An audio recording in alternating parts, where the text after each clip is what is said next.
നമസ്കാരം. മലയാളം ടോക്സിലേക്ക് ഏവർക്കും ഹാർദമായ സ്വാഗതം.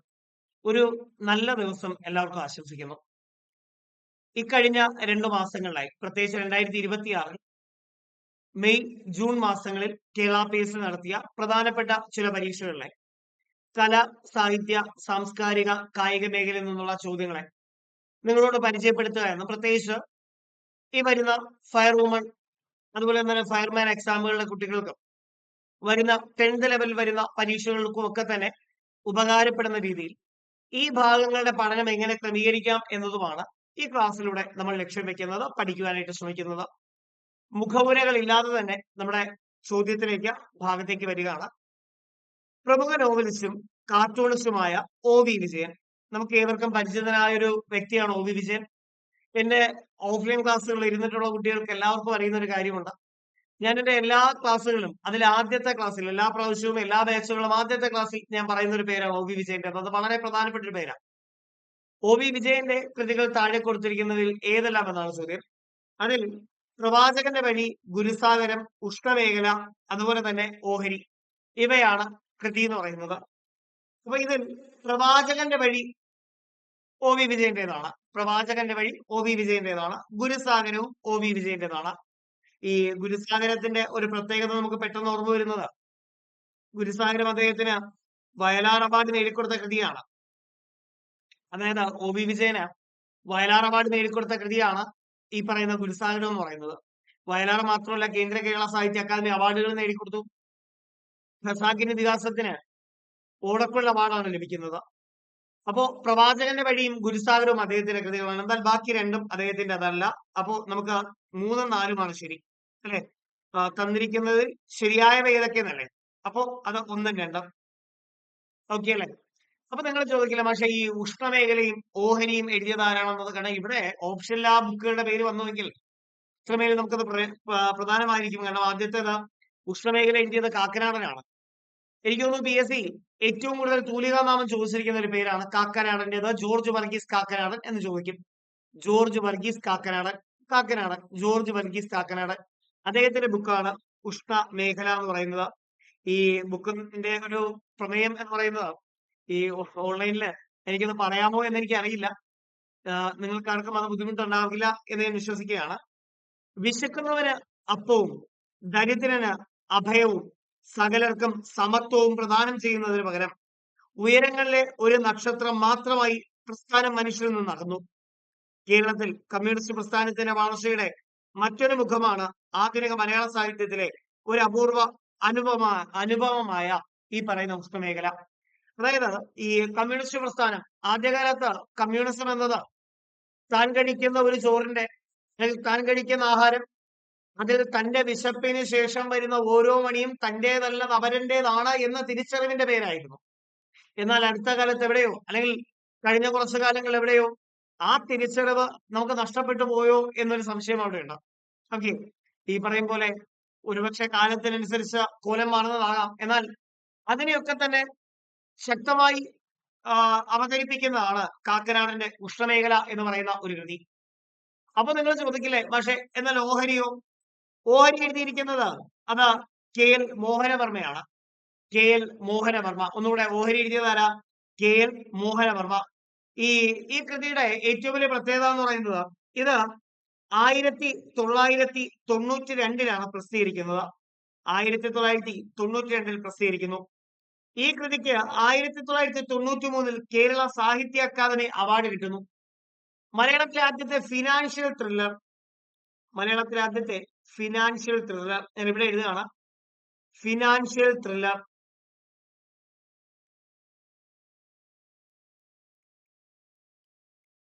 ഒന്നുകൂടെ, മലയാളത്തിലെ ആദ്യത്തെ ഫിനാൻഷ്യൽ ത്രില്ലർ എന്ന് ചോദിച്ചു കഴിഞ്ഞാൽ അതിന്റെ ഉത്തരമാണ് ഈ പറയുന്ന എന്താണ്, നമ്മുടെ ഓഹരി എന്ന് പറയുന്നത്.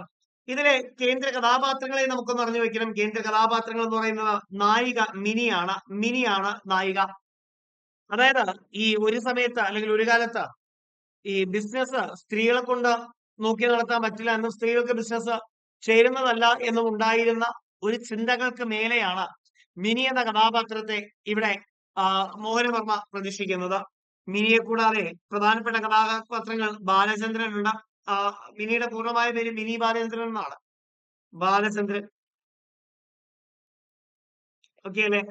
അനിയൻ രാജ, അനിയൻ രാജ, അനിയൻ രാജ, ശർമാജി, ശർമാജി, അതുപോലെ തന്നെ മോഹൻദാസ്, മോഹൻദാസ്, അശോകൻ, അശോകൻ, ഇവരൊക്കെ ഇതിലെ കഥാപാത്രങ്ങളാണ്. ഓക്കെ അല്ലേ? അപ്പോ ഓഹരിയുടെ കഥയിലേക്ക് നമ്മൾ പോകുന്നില്ല. തൽക്കാലം ഓഹരി എന്ന് ഓർത്തു വെക്കുക. അതായത് ഓഹരി എന്ന് പറയുന്നത് മലയാളത്തിലെ ആദ്യത്തെ ഫിനാൻഷ്യൽ ത്രില്ലർ ആണ്. Financial thriller, financial thriller. സെറ്റല്ലടാ, ഓർത്തു വെക്കാൻ പറ്റില്ലേ? നല്ല കണ്ടന്റ് അല്ലേ? അതായത് ഇവിടെ PSC ഓഹരി എന്നുള്ള ബുക്ക് ചോദിച്ചെങ്കിൽ വരുന്ന പരീക്ഷകൾ ഉറപ്പായിട്ടും നമുക്ക് മലയാളത്തിലെ ആദ്യത്തെ ഫിനാൻഷ്യൽ ത്രില്ലർ എന്ന് ചോദിക്കും. ഓക്കെ അല്ലേ? ശരി, സെറ്റാണ് എന്ന് വിശ്വസിക്കുന്നു. അങ്ങനെയാണെങ്കിൽ ഇത് നമ്മൾ ഒരു കുഞ്ഞു കാര്യം കൂടെ ഞാൻ ഓർമ്മിപ്പിക്കുകയാണ്. നമ്മുടെ ആപ്ലിക്കേഷനെ കുറിച്ച്. വിവസ് മലയാളം ടോക്സ് എന്ന നമ്മുടെ ആപ്ലിക്കേഷൻ പ്ലേ സ്റ്റോറിൽ നിങ്ങൾക്ക് ആപ്ലിക്കേഷൻ അവൈലബിൾ ആണ്.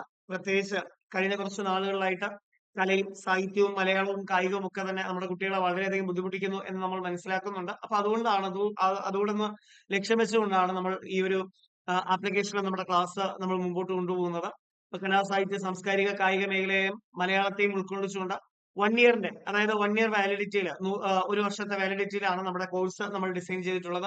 ഇപ്പൊ നിലവിൽ കോഴ്സുകളിലെ ക്ലാസ്സുകൾ അപ്ലോഡ് ചെയ്ത് വരികയാണ്. പ്രോപ്പറായിട്ട് നമുക്ക് വീക്കിലി ഇത്ര ക്ലാസ്സുകൾ എന്ന രീതിയിൽ നമ്മുടെ ക്ലാസ്സുകൾ അപ്ലോഡ് ചെയ്യുന്നുണ്ട്. അപ്പോ ഉറപ്പായിട്ട് കോഴ്സ് എടുക്കാൻ താല്പര്യമുള്ള, ക്ലാസ് വേണമെന്ന് താല്പര്യമുള്ളവർക്ക് ഉറപ്പായിട്ടും ഈ ഒരു പേര് ഇതേപോലെ ഒന്ന് പ്ലേ സ്റ്റോറിൽ ടൈപ്പ് ചെയ്ത് കൊടുത്തു കഴിഞ്ഞാൽ നിങ്ങൾക്ക് ആപ്ലിക്കേഷൻ ഡൗൺലോഡ് ചെയ്യാവുന്നതാണ്. ഇതാണ് അതിന്റെ ചിഹ്നം എന്ന് പറയുന്നത്. അപ്പൊ നിങ്ങൾക്ക് കാണുമ്പോഴേ മനസ്സിലാക്കാനായിട്ട് പറ്റും. ഇനി മറ്റ് കൂടുതൽ സംശയങ്ങൾ എന്തെങ്കിലും ഉണ്ടെങ്കിൽ ഈ കാണുന്ന വാട്സപ്പ് നമ്പറിൽ നിങ്ങൾക്ക് ഞങ്ങളുമായിട്ട് ബന്ധപ്പെടാവുന്നതാണ്. ജസ്റ്റ് ഒരു ഹായ് അയച്ചു കഴിഞ്ഞാൽ ഉറപ്പായിട്ടും അതിന്റെ ഫുൾ ഡീറ്റെയിൽസ്, ബാച്ചിന്റെ ഫുൾ ഡീറ്റെയിൽസ് നമ്മൾ അയച്ചു തരുന്നതാണ്. കൂടാതെ നമ്മുടെ കോഴ്സിന്റെ ഫീ വരുന്നത് 499 ആണ്. കോഴ്സിന്റെ ഫീ വരുന്നത് 499 ആണ്. ക്ലിയർ ആണ് എന്ന് വിശ്വസിക്കുന്നു. ഓക്കെ, അടുത്ത ചോദ്യത്തിലേക്ക്. മലയാളത്തിൽ ആദ്യമായി പിന്നണി ഗാനം അവതരിപ്പിച്ച മലയാള ചലച്ചിത്രം ഏതാണ്? കഴിഞ്ഞ കുറച്ച് കാലങ്ങളിലായിട്ട് ഈ സിനിമാ മേഖലയിൽ നിന്നുള്ള ചോദ്യങ്ങൾ വളരെ കാര്യമായിട്ട് PSC ചോദിക്കുന്നുണ്ട്. നിങ്ങൾ ഓർക്കുന്നുണ്ടാകും, ഈ അടുത്ത കാലത്ത് ചോദിച്ച മലയാളത്തിലെ ആദ്യത്തെ ശബ്ദചിത്രമായ ബാലൻ, ആ ബാലന്റെ തിരക്കഥ എഴുതിയത് മുതുകുളം അല്ലെ, മുതുകുളം രാഘവപിള്ള. അപ്പൊ ഇങ്ങനെയൊക്കെയുള്ള ചോദ്യങ്ങൾ സ്ഥിരമായിട്ട് PSC ചോദിക്കുന്നുണ്ട് കഴിഞ്ഞ കുറച്ച് നാളുകളായിട്ട്. അതിൽ ഏറ്റവും രസകരമായി ഇപ്പൊ ചോദിച്ചാണ് മലയാളത്തിൽ ആദ്യമായി പിന്നണി ഗാനം അവതരിപ്പിക്കപ്പെട്ട ചിത്രം. ഓപ്ഷനിൽ നീലക്കുയിലുണ്ട്. നീലക്കുയിൽ പെട്ടെന്ന് നമുക്ക് കണക്ട് ആവും. കാരണം കായലരികത്ത് വലയെറിഞ്ഞപ്പോ വളകിലിക്കിയ സുന്ദരി അല്ലെ, കായലരികത്ത് വലയെറിഞ്ഞപ്പോ വളകിലിക്കിയ സുന്ദരി എന്ന കവിത +1 ടെക്സ്റ്റ് ബുക്കിൽ നമ്മൾ പഠിക്കുന്നുണ്ട്. സോ ടാസ്ക് ആണ്. നിർമ്മല, നിർമ്മല നമുക്ക് കേട്ടിട്ടില്ലാത്ത പേരാണ്. ബാലൻ കേട്ടിട്ടുള്ള പേരാണ്. കാരണം ബാലൻ മലയാളത്തിലെ ആദ്യത്തെ ശബ്ദചിത്രമാണ്. ജ്ഞാനാംബിക മലയാളത്തിലെ രണ്ടാമത്തെ ശബ്ദചിത്രമാണ്. എന്നാൽ മലയാളത്തിൽ പിന്നണി ഗാനം ആദ്യമായി അവതരിപ്പിക്കപ്പെടുന്നത് നിർമ്മലയിലാണ്. നിർമ്മല ഇത് മലയാളത്തിലെ 4ാമത്തെ ശബ്ദചിത്രമാണ്.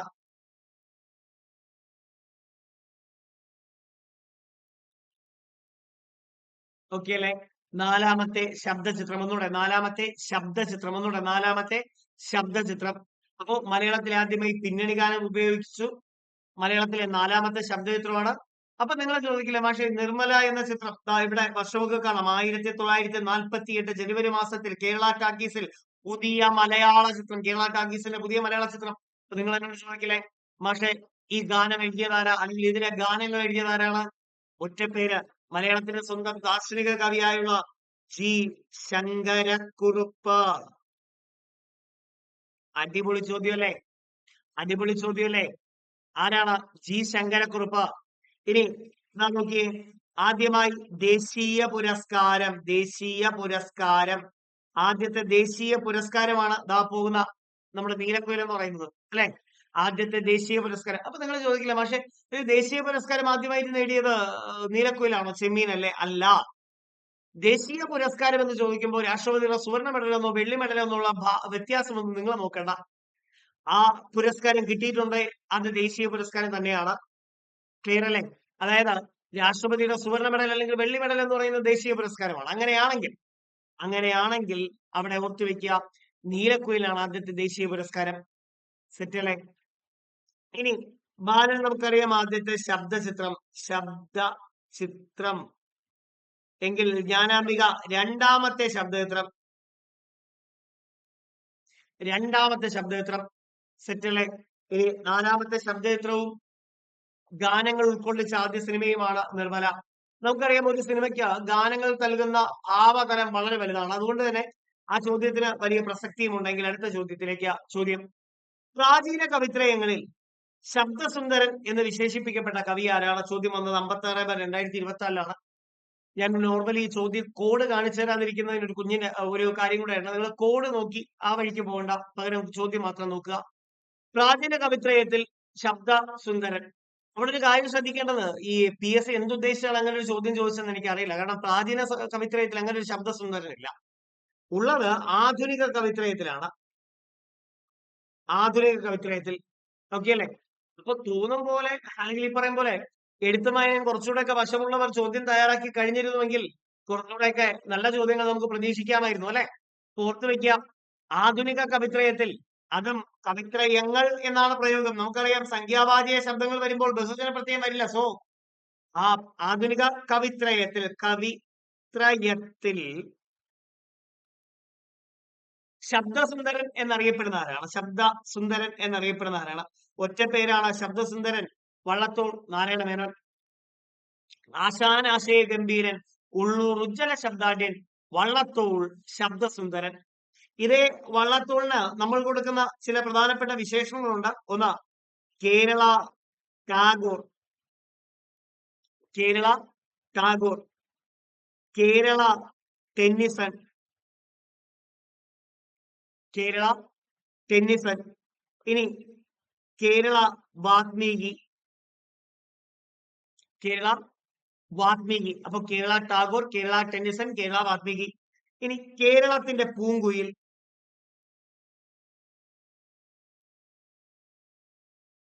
കേരളത്തിന്റെ പൂങ്കുയിൽ സംസ്ഥാന കവി. ദേശസ്നേഹത്തിന്റെ കവി എന്നെല്ലാം ആര് ചോദിക്കാം? വള്ളത്തോൾ ചോദിക്കാം. അദ്ദേഹത്തിന്റെ മഹാകാവ്യത്തിന്റെ പേരാണ് ചിത്രയോഗം. ഓക്കെ അല്ലെ? മഹാകാവ്യത ചിത്രയോഗം. ഓക്കെ ആണോ? ക്ലിയർ അല്ലേ? അപ്പൊ വള്ളത്തോൾ കൃതികൾ, കവിതകൾ അത് വളരെ പ്രധാനമാണ്. ഓക്കെ, മുന്നോട്ട് പോകുന്നു. ചോദ്യം, താഴെ കൊടുത്തിരിക്കുന്നവയിൽ തനത് നാടക പ്രസ്ഥാനത്തിൽ ഉൾപ്പെടുന്ന നാടകങ്ങൾ ഏതെല്ലാം? അതിൽ കലി ആദ്യത്തെ തനത് നാടക കൃതിയാണ്. മലയാളത്തിലെ ആദ്യത്തെ തനത് നാടക കൃതി, ആദ്യ തനതു നാടക കൃതി. ഓക്കെ അല്ലെ? അതാണ് കലി, ആദ്യത്തെ തനത് നാടകം. പക്ഷേ പലരും ചിന്തിക്കും, പക്ഷെ ദൈവത്താറും അവനവൻ കടമ്പയും ഒക്കെ എഴുതിയത് സാക്ഷാൽ കാവാലമല്ലേ? എന്നാൽ കലി എഴുതിയതും കാവാലമായിരിക്കില്ലേ? അല്ല, അല്ല അല്ലെ? കലി എഴുതിയിരിക്കുന്നത് CN ശ്രീകണ്ഠൻ നായർ. ഓക്കെ അല്ലെ? നമ്മുടെ 24-ലെ ശ്രീകണ്ഠൻ നായരല്ല. Okay, CN Sreekandan Nair. അപ്പോ കലി എഴുതിയത് CN ശ്രീകണ്ഠൻ നായരും ബാക്കി രണ്ട് കൃതികളും എഴുതിയത് ഈ പറയുന്ന എന്താണ്, കാവാലവുമാണ്. അപ്പോ നമുക്കവിടെ ഒരു കാര്യം കൂടെ മനസ്സിലാക്കണം. കന്യക എന്ന നോവലിനെ കുറിച്ച്, ഈ നോവൽ എഴുതിയിരിക്കുന്നത് N കൃഷ്ണപിള്ളയാണ്. N കൃഷ്ണപിള്ള അല്ലെ? കേരള ഇബ്സൻ എന്ന് വിശേഷിപ്പിക്കപ്പെടുന്ന വ്യക്തിയാണ് കേരള ഇബ്സൻ. ഓക്കെ അല്ലെ? അദ്ദേഹത്തിൻ്റെതാണ് കന്യക എന്ന നോവൽ. അപ്പൊ കന്യക ഇത് ഇത്തരത്തിലൊന്നും പെട്ടതല്ല. അത് റിയലിസ്റ്റിക് വിഭാഗത്തിൽപ്പെടുന്ന നോവലാണ്. സോ അതിനെ നമ്മൾ ഇവിടെ എടുക്കുന്നില്ല. സെറ്റ് അല്ലേ? നല്ല കണ്ടന്റ് അല്ലേ? നല്ല ചോദ്യമല്ലേ? എങ്കിൽ സന്തോഷ് ട്രോഫി ഏത് കായികനുമായി ബന്ധപ്പെടുന്നു? സന്തോഷ് ട്രോഫി നമുക്കറിയാം, ദേശീയ ഫുട്ബോൾ ചാമ്പ്യൻഷിപ്പ്. ദേശീയ ഫുട്ബോൾ ചാമ്പ്യൻഷിപ്പ്.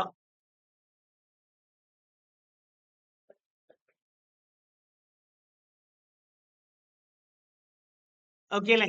ദേശീയ ഫുട്ബോൾ ചാമ്പ്യൻഷിപ്പിന്റെ പേരാണ് ഈ പറയുന്ന സന്തോഷ് ട്രോഫി. ക്ലിയർ അല്ലടാ? ഇനി ക്രിക്കറ്റിലേക്ക് വരുന്ന സമയത്ത്, ഇപ്പൊ നമുക്ക് ഫുട്ബോൾ ഉത്തരമാക്കി, ക്രിക്കറ്റിലേക്ക് വരുന്ന സമയത്ത് നമുക്ക് അവിടെ ഇതിന് സമാനമായ ദേശീയ ഒരു ക്രിക്കറ്റ് ചാമ്പ്യൻഷിപ്പ് ഉണ്ട്. അതാണ് രഞ്ജി ട്രോഫി. ഓക്കെ അല്ലെ? രഞ്ജി ട്രോഫി. അപ്പൊ ഇതൊന്നും വിട്ടുപോകരുത്. കഴിയുന്നിടത്തോളം ഇത്തരത്തിലുള്ള എന്താണ് ട്രോഫികൾ, പുരസ്കാരങ്ങളൊക്കെ ഒന്ന് നോക്കി വെക്കുക. ഇനി ശ്രദ്ധിച്ചേ, കീലേരി കുഞ്ഞിക്കണ്ണൻ. വളരെ മികച്ചൊരു ചോദ്യമാണ് കീലേരി കുഞ്ഞിക്കണ്ണന്റേത്. കീലേരി കുഞ്ഞിക്കണ്ണൻ ഏത് മേഖലയുമായി ബന്ധപ്പെട്ട് ശ്രദ്ധേയനായി? സർക്കസ്. കീലേരി കുഞ്ഞിക്കണ്ണൻ ഏത് മേഖലയുമായി ബന്ധപ്പെട്ട് ശ്രദ്ധേയനായി? സർക്കസ്.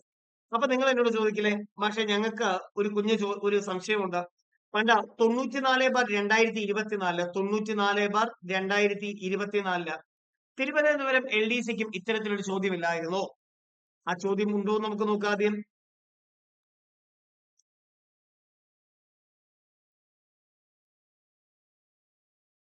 ഓക്കെ, ഇത് നോക്കിയേ, നമ്മുടെ ചോദ്യം എന്താണ്? ഇതിന്റെ അകത്ത് ഏറ്റവും പ്രധാനമാണ് നമ്മുടെ എന്താണ് സർക്കസുമായി ബന്ധപ്പെട്ട കീലേരിയുടെ കഥ. കീലേരി. ഓക്കെ, അവിടെ അതാ നോക്കി 53-ാമത്തെ ചോദ്യം കണ്ടോ. ഇത് ക്വസ്റ്റ്യൻ പേപ്പർ മനസ്സിലായോ നിങ്ങൾക്ക്? 94/2024 എന്ന് പറയുമ്പോൾ കഴിഞ്ഞ തിരുവനന്തപുരം LDC ചോദ്യ പേപ്പറാണ്. അതിൽ ദേ 53-ാമത്തെ ചോദ്യം എന്ന് പറയുന്നത് കീലേരി കുഞ്ഞിക്കണ്ണൻ ഏത് രംഗത്ത് പ്രശസ്തി നേടി എന്നുള്ളതാണ്. ആ സെയിം സമാനമായ ചോദ്യം ഈ കഴിഞ്ഞ മാസം ചോദിച്ചു. അപ്പൊ നിങ്ങളത് എഴുതിയിട്ടുള്ളവരുണ്ടാവുമെന്ന് ഞാൻ വിശ്വസിക്കുകയാണ്. സർക്കസ് അല്ലെ, കേരള സർക്കസിന്റെ പിതാവാണ് അദ്ദേഹം. കേരള സർക്കസിന്റെ പിതാവ്.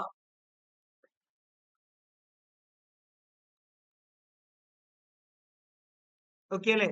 ഇനി കേരള സർക്കസിന്റെ ഈറ്റിലം എന്നറിയപ്പെടുന്നത് തലശ്ശേരിയാണ്. തലശ്ശേരി. ഈ കീലേരി കുഞ്ഞിക്കണ്ണന്റെ അരിമ ശിഷ്യനാണ് കീലേരി കീലേരി കുഞ്ഞിക്കണ്ണനും. ഇനി ആരുണ്ടാ? ഓക്കെ, ശരി. അത് ആ പേര് സ്റ്റാർട്ട് ചെയ്യുന്ന കീലേരിയിൽ തന്നെയാണ്. ഓക്കെ, അതാരാണ് എന്നൊന്ന് കമന്റ് ചെയ്തേ. അതായത് അദ്ദേഹത്തിന്റെ പ്രിയപ്പെട്ട ഒരു ശിഷ്യനുണ്ട്. അദ്ദേഹമാണ് മലബാർ ഗ്രാൻഡ് സർക്കസ് സ്ഥാപിച്ചത്. ഓക്കെ അല്ലെ. അദ്ദേഹത്തിന്റെ പേര് ഒന്ന് കമന്റ് ചെയ്തേക്കുക. ഓക്കെ, ശരി, മുന്നോട്ട് പോകുന്നു. അടുത്ത ചോദ്യം ഇവിടെ നോക്കിയേ.